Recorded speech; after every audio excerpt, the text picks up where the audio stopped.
Pawtucket. A New York livery driver was taken for a ride late last night he will never forget. The cabbie was robbed and told to take a long walk up a short pier into the East River. What happened next makes an incredible horror story. KJ4OIE talked to the driver today.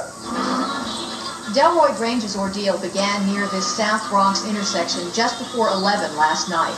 This is where the 32-year-old gypsy cab driver picked up two men.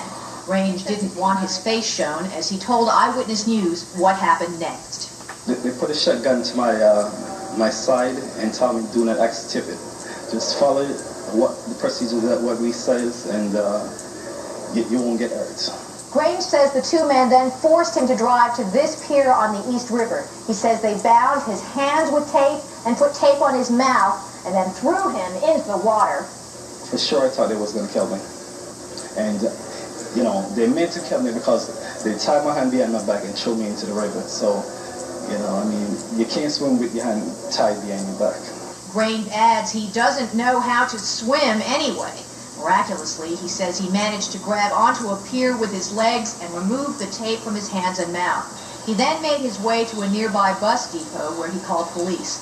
Shortly after the incident, police spotted Grange's stolen blue Volvo driven by two teenagers. They told police that 19-year-old Louis Bernier and another man had given them the car that night.